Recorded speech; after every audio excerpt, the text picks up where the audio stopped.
What up, y'all? It's KP, the Sports Chick. So, I just got through watching the Ohio State versus Michigan game, or Michigan versus Ohio State, however you want to look at it. So, Ohio State obviously won in double overtime, instant classic, loved it. And if you watch any of my videos about college football or football as a whole, then you know that I'm not a big fan of college football games. But this one was an instant classic. So, let's just get right to the chase. Okay. I don't like college football rules. I don't like the process. I don't like the playoff process. I don't like how it works. I don't like it. First, let me talk about how Harbaugh is crying about the fact that he said that OSU did not get that first down, that crucial first down, which actually led to the next play being the game winner for Ohio State. But in my eyes, and from what I saw, and from what the officials saw, it was a first down on that fourth down play. So I just had to get that out. But having said all that, I cannot stand college football when it comes to the process of the playoffs. Because, yeah, Ohio State won and Michigan lost. But Michigan is like, 10-2? That's a good record. That's not bad. And it bothers me because now it's not even like guaranteed that Ohio State's in the playoff yet. I mean, it's kind of like dependent on Penn State and if they, win against Michigan State. But at the same time, it's kind of like, it's still not definitive because the record says that they'll be in the college playoff or the Big Ten championship or whatnot. But they have to leave it up to whoever it is, the committee that determines who plays in the college football playoff. Okay, the Big Ten championship, that's different. I get that. That's determined, like the NFL. And I draw parallels to the NFL and college football all the time because at least in the NFL you have a understanding. There's an understanding. There's rules there. So basically, we know that at the beginning of the season, you have 16 games. And if you win the majority, or if you're over 500 of those 16 games, there's a really good shot of you going to the playoffs. And if you are winning in your division, you will definitely go to the playoffs, okay? And if you are second, third in the playoffs, then you'll go to what's called the wild card, which means that you, instead of getting a bye, you play that first week in the playoffs so you can earn a spot in the semi-conference or semi-final and conference championships, and then maybe if you're lucky, the Super Bowl. Everybody knows that. It's flat out cut and dry. Like, everybody knows that.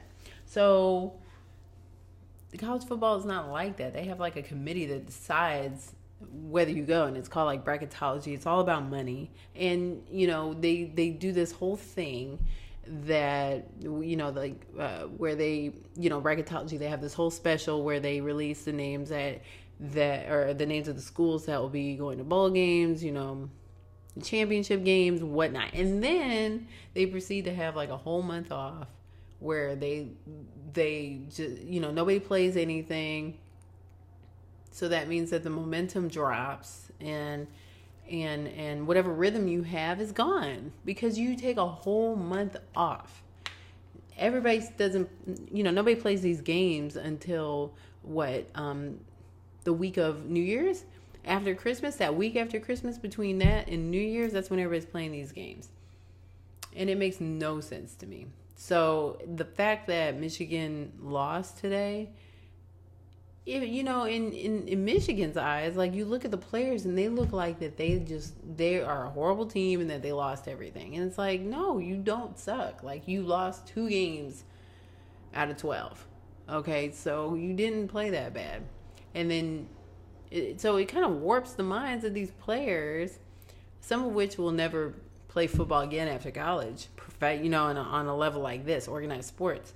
But for those who do go on to the next level professionally, the NFL or otherwise, it's like, okay, well, are you going to warp these kids' minds by thinking that 10-2 is a horrible record? I mean, no, but you'll learn real quick in the NFL that 10-2 is actually an excellent record.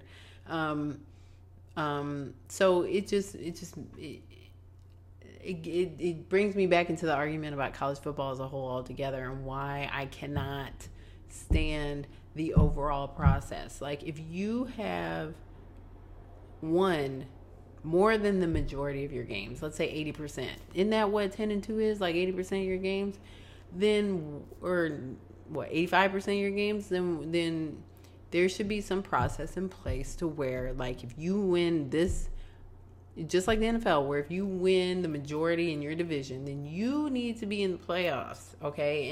And yes, I know in the division that there are several teams that will probably have your record, because there's a lot more college teams than there are NFL teams. But if there's something in place where there's a tiebreaker, like perhaps you two played each other before and whoever wins the tiebreaker points total, if you know the record, whatever the tiebreaker is, if that is in place, then there is no reason for us to have bracketology when it comes to the process of the game. The only reason that we have that is purely for money and purely for ratings on ESPN when you have that bracketology special. That's it, nothing more. And if you get rid of that, then it's not like the Super Bowl to me. Bracketology is not like the Super Bowl to me. Super Bowl is a hyped up event, which I love. I happen to love, which is here in my home city this year of Houston. And, you know, you have a whole week and a half to 2 weeks full of filler. And I love every minute of it. Bracketology is not like that, because if the rules were more definitive like they are in the NFL, then there would be more fanfare for me and I would appreciate it more. But that's not the case. So I hope that there's a day, and I know that they're trying because they came up with this whole college football playoff in the first place. But if they can come up with a different routine, then I think I would appreciate it a lot more. So let me know in the comments what you think. If you have an idea for what the playoffs should be, let me know.